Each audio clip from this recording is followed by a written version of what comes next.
주일 아침입니다. 오늘도 하나님의 전에 나온 성도 여러분 사랑하고 축복합니다. 대한민국이 위기 속에 있습니다. 미국이나 유럽 쪽에 보면 대한민국을 위해서 기도하고 걱정하는 이들이 너무너무 많이 있습니다. 그런데 대한민국에 살고 있는 우리들은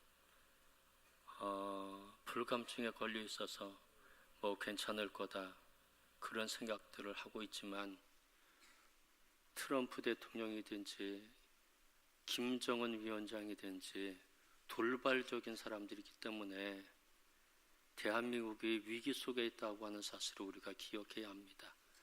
우리가 기억해야 할 것은 하나님의 도우심입니다. 왜냐하면 우리가 갖고 있는 믿음은 이런 믿음이에요. 하나님은 살아계시다는 것. 두 번째는 하나님은 역사를 주관하시며 통치하신다는 겁니다. 그리고 하나님이 도우시면 평화가 이루어지고 통일이 이루어진다는 겁니다. 우리의 이런 믿음을 갖고 위기 속에 있는 대한민국을 위해서 여러분 기도해 주시고, 절대 하나님을 신뢰하는 교회가 될 수 있도록, 이 나라가 될 수 있도록 여러분께서 그 일에 열심을 다해 협력하고 기도해 주시기를 바랍니다. 오늘은 우리가 일제의 압박으로부터 해방된 지 72주년이 되는 광복절 기념주일이기도 합니다. 광복이라고 하는 것은 빛광자를 쓰고 있고요. 그리고 회복할 복자를 씁니다. 광복 그러면 빛을 회복하는 거고요. 이 빛을 되찾음을 의미합니다.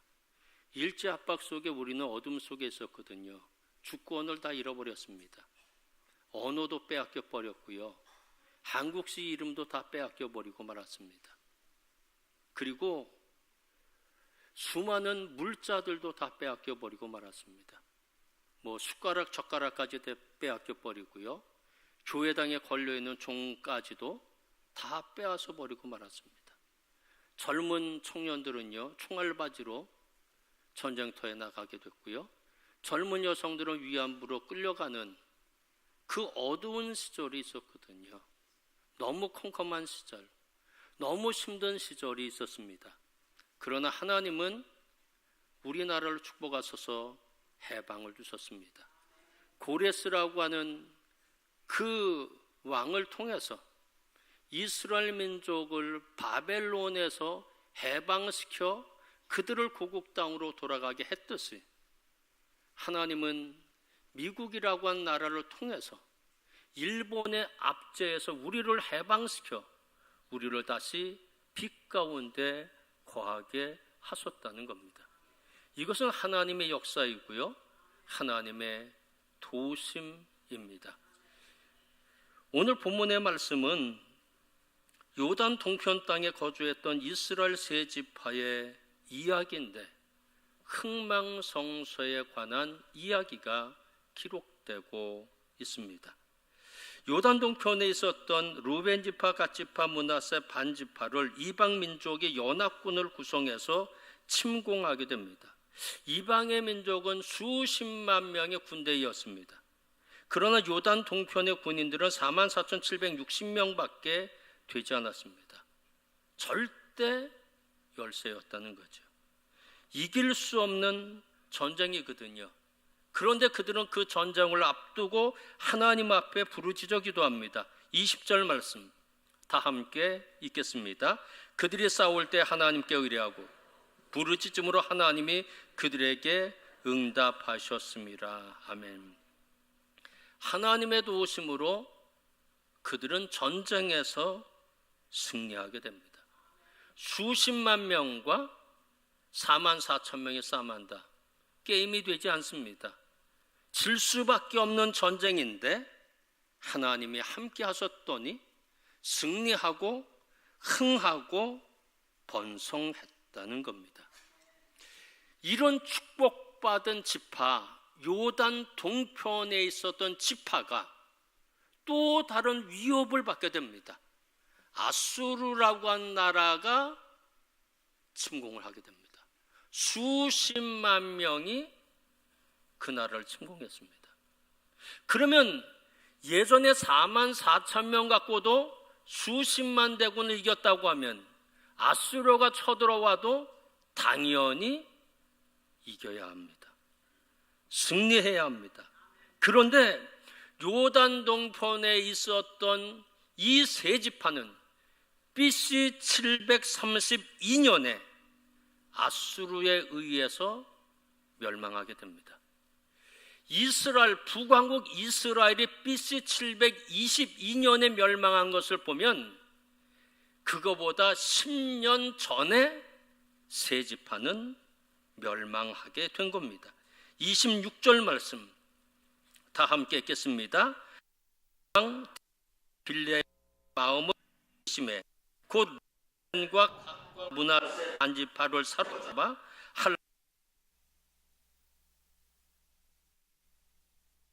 거기에 있습니다. 그 성 기록된 거기 있었다는 겁니다.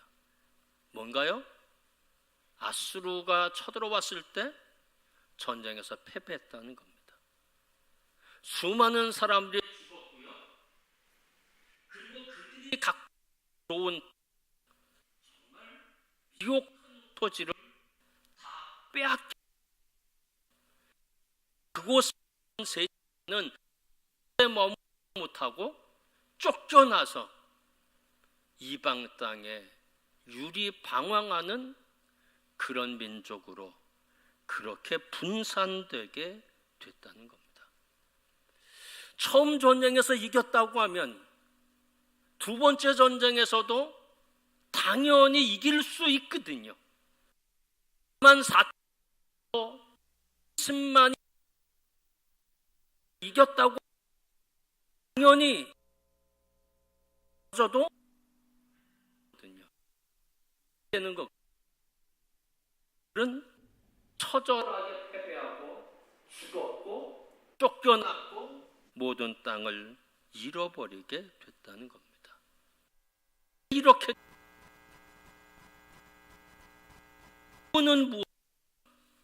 성경은 있습니다. 25절 말씀 다 함께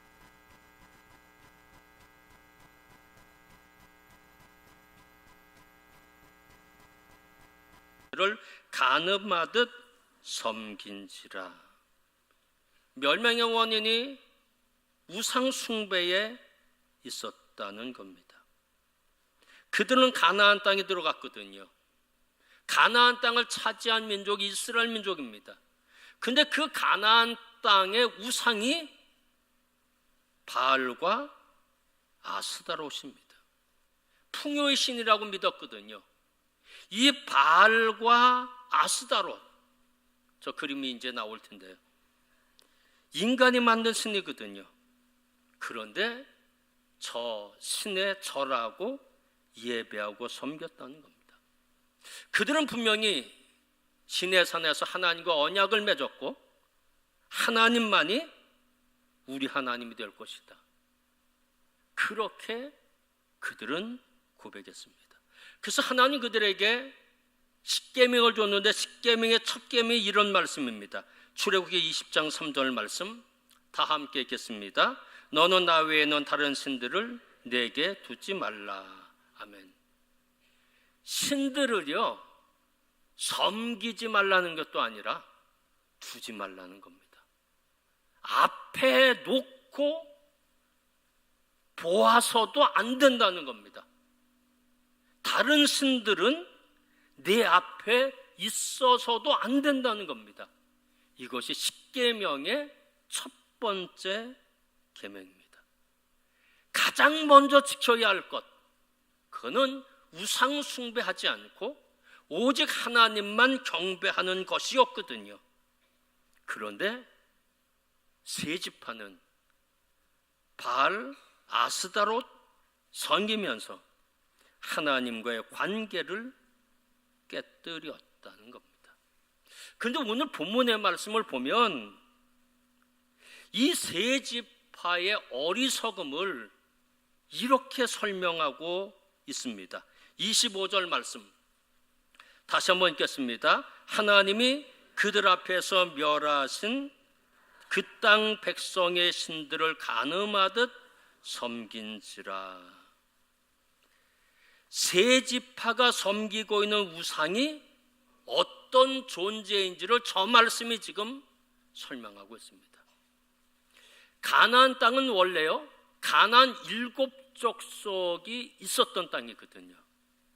그런데 하나님이 이스라엘 백성을 출애굽을 시키게 되고요, 광야 40년을 지나 여호수아 중심으로 해서 그 땅을 하나님이 허락해 주셨다는 겁니다.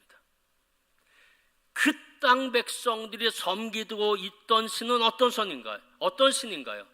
바알과 아스타롯입니다. 그러면 이스라엘 백성이 그 땅을 침공하면 가나안 7족속들은 그 땅을 방어해야 되고 빼앗기지 말아야 합니다. 특별히 그 신들이 지켜줘야 합니다. 가나안 사람들이 섬겼던 바알과 아스타롯, 그들의 신이 그 땅을 지켜줘야 하는데 그들의 신이 그 땅을 지켜주지 못하고 빼앗겼다는 겁니다.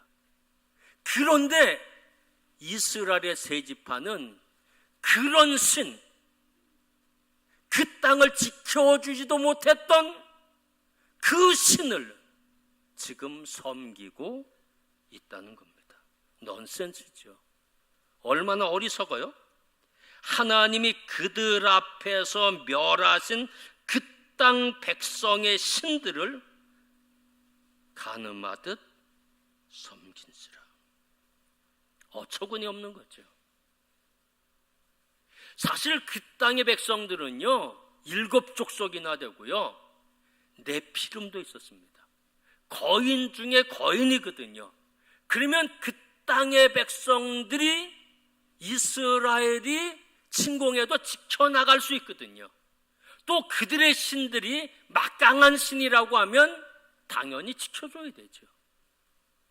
그런데 바알과 아스타롯은 규명됐습니다. 그건 허구라는 거죠. 그것은 허세요, 허풍이라는 겁니다. 인간에 의해 만들어진 신이고 아무런 능력도 없다는 겁니다. 누가 그것을 목격했나요? 이스라엘 백성들이 목격했습니다. 누가 목격했나요? 이스라엘 세 지파의 사람들이 가나안을 정복하는 과정에서 그것을 목격했다는 겁니다. 아무 힘이 없다는 것, 그들이 섬기는 신이. 그런데 가나안 땅에 들어간 그들 세 지파가 어리석게도 우상 숭배, 바알과 아세다롯을 섬기게 됐다는 겁니다. 우상 숭배의 결과는 뭔가요? 26절 말씀 다 함께 읽겠습니다. 그러므로 이스라엘 하나님이 아스로 왕 불의 마음을 일으키시며 곧 르벤과 갓과 므낫세 반지파를 사로잡아 일으키시며, 와이아르, 이것은 사역형 동사인데 하나님이 충동질했다는 겁니다. 하나님이 불러일으켰다는 겁니다. 그러니까 아수르 왕을 이 불같은 마음으로 일으켜서 결국 요단 세 지파가 있는 땅을 침공했다는 것입니다. 다르게 표현한다면 하나님은 아수르 왕을 도구로 사용하게 됐습니다. 결국 그 나라를 잃어버리죠. 수많은 일이 죽게 되죠. 그 좋은 땅 빼앗겨 버리죠. 그리고 살아남은 사람들은 그 땅에서 다 쫓겨나게 됐다는 겁니다. 그런데 그들은 누군가요? 하나님 백성입니다. 그 세 지파, 우리 지도를 다시 한번 보면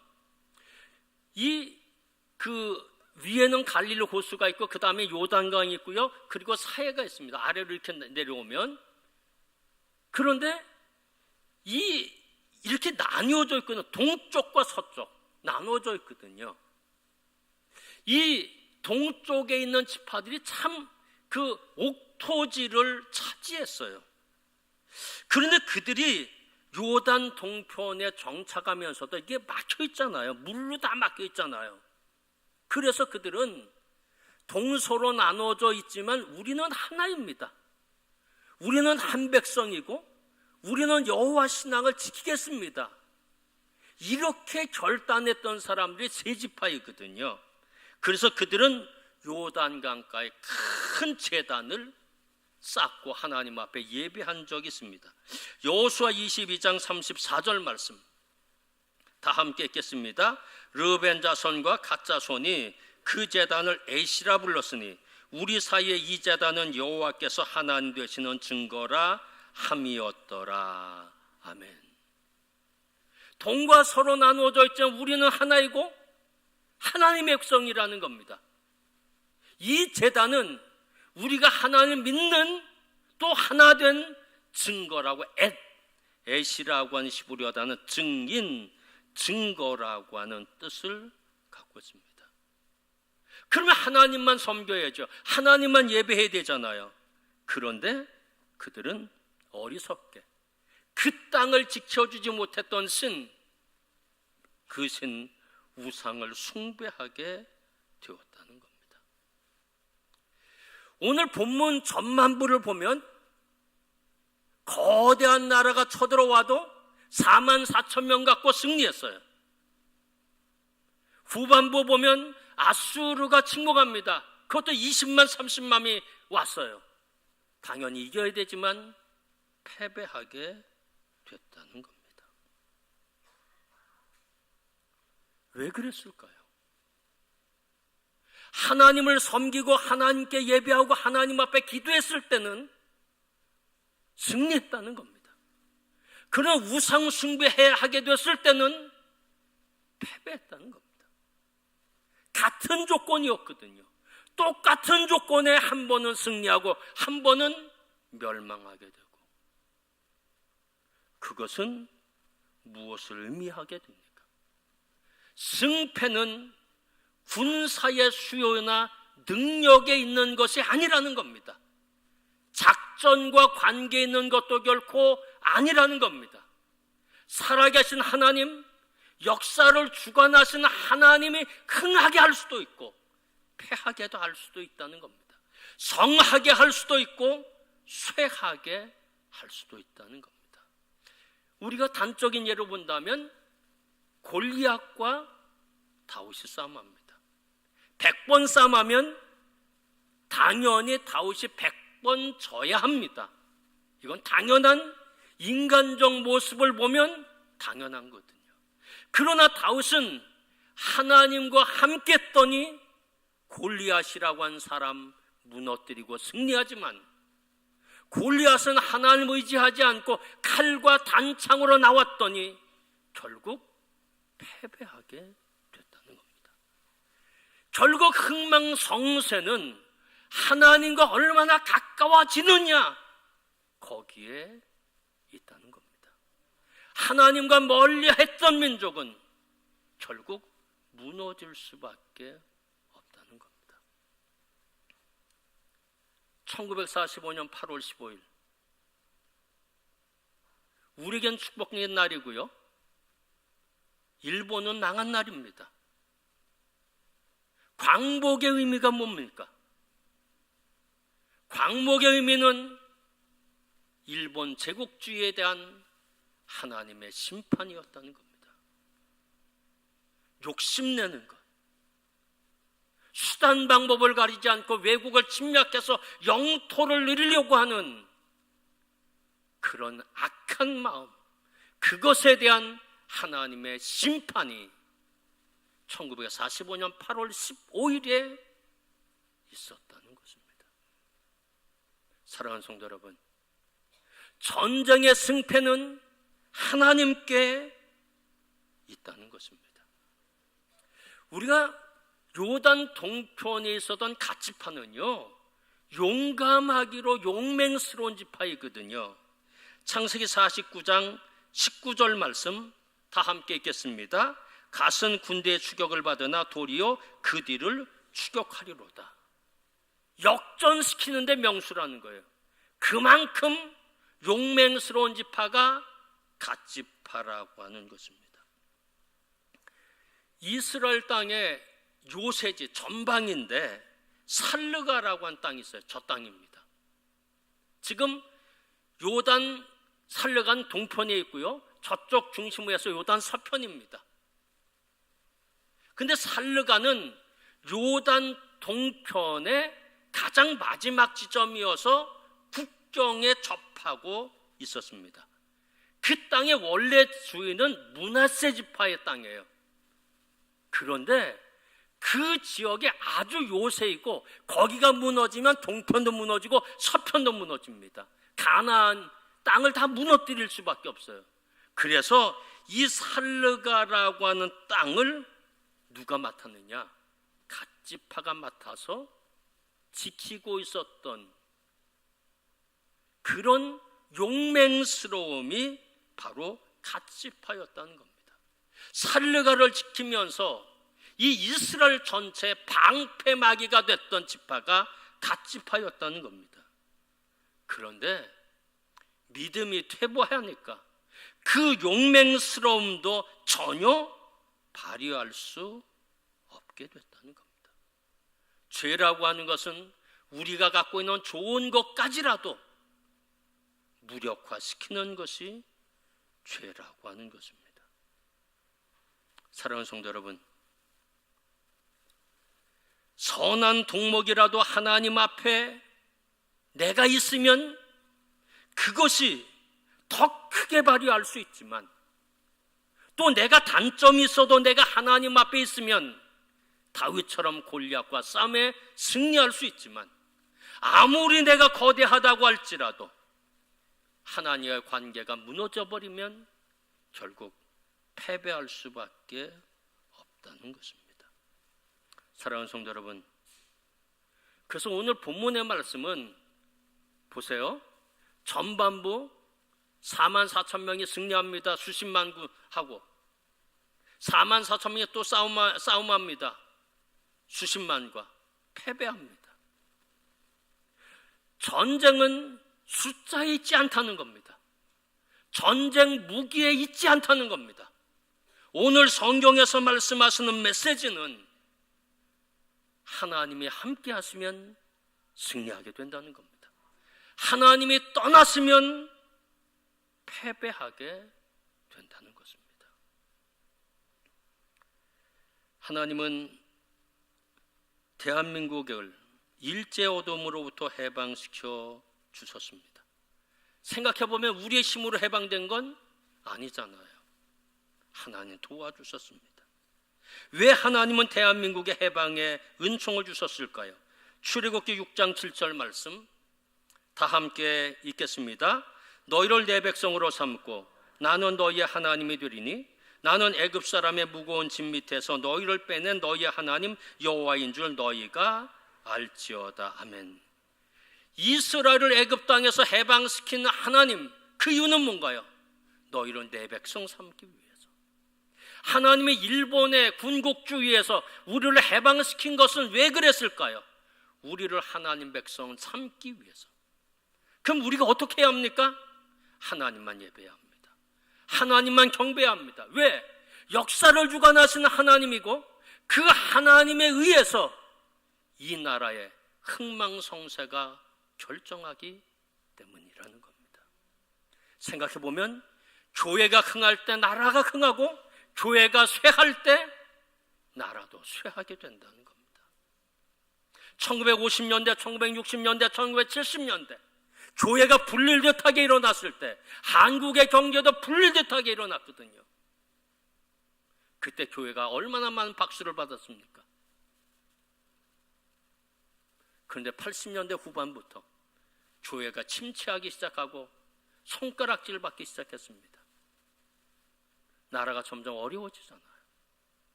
전쟁 난다고 하는 위기 가운데도 이 나라가 있잖아요. 그러나 우리는 걱정하지 않습니다. 하나님이 이 나라를 붙들어 주시기 때문입니다. 우리가 그것을 위해 기도해야 되고, 대한민국을 해방시킨 하나님의 뜻은 이 나라를 하나님의 백성 삼아서 이 백성을 통해서 세계 만방에 복음을 전하기 위함이라고 하는 사실입니다. 이단들을 물리쳐야 하고요, 우상 숭배를 물리쳐야 합니다. 이 대한민국이 하나님 백성의 나라가 되도록 우리가 기도하고 전도하고, 이 위기 때 하나님 이 나라를 붙들어 주십시오, 이것을 위해서 기도해야 합니다. 사랑하는 성도 여러분, 이 민족을 지켜주실 분은 하나님이시고요, 흥망성쇠의 열쇠를 갖고 계신 분이 하나님이십니다. 하나님은 지금도 살아계십니다. 하나님 역사의 주관자이십니다. 이 믿음이 있다면 우리가 그 하나님 신뢰하고 그 하나님 깨나가야죠. 그래야 이 나라에 소망이 있다는 겁니다. 오늘 본문 말씀들 기억하면서요, 하나님이 함께 하시는 싸움 승리합니다. 하나님 없으면 패배합니다. 대한민국이 지금 이 위기 속에 있다는 겁니다. 흥할 것이냐 쇠할 것이냐, 이때 우리가 우리의 믿음을 추스리고 더 하나님 앞에 기도함으로 이 나라를 지켜나가는 성도 여러분이 다 되시기를 주님의 이름으로 축원합니다. 기도하겠습니다. 하나님, 너무 감사합니다. 일제의 억압이 너무 컸는데 하나님이 해방시켜 주셨습니다. 우리의 힘으로 해방된 것은 아니고 하나님의 은혜였습니다. 그럼 우리가 하나님을 경배하고 찬양하고 예배해야 하는데, 하나님, 이 한국 땅 대한민국이 너무너무 지금 어렵습니다. 이단들이 날뛰고 있고 우상 숭배가 너무 심합니다. 교회는 교회로서의 구실을 감당하고 있지 못합니다. 하나님, 그래서 이 나라에 위기가 와 있습니다. 하나님께 우리가 돌아가면 이 나라에 소망이 있습니다. 흥망성쇠가 하나님의 손에 있습니다. 이것을 우리가 기억하게 도와주시고, 한국교회부터 깨어서 기도하게 도와주시고, 하나님께 다시 온전한 신앙으로 돌아갈 수 있게 도와주시기 원합니다. 나라가 무너지면 우리도 무너집니다. 나라가 없으면 우리도 없습니다. 이것을 깨닫게 도와주시고, 대한민국을 위해 늘 기도하는 사랑하는 성도들 되게 도와주시옵소서. 이 나라를 하나님의 손에 맡겨드립니다. 하나님 도와주시옵소서. 다시는 전쟁이 없고 이 나라에 평화가 와지고 남북 통일의 역사까지 와지도록 하나님 도와주시옵소서. 예수 그리스도의 이름으로 감사하며 기도하였습니다. 아멘. 찬송가 200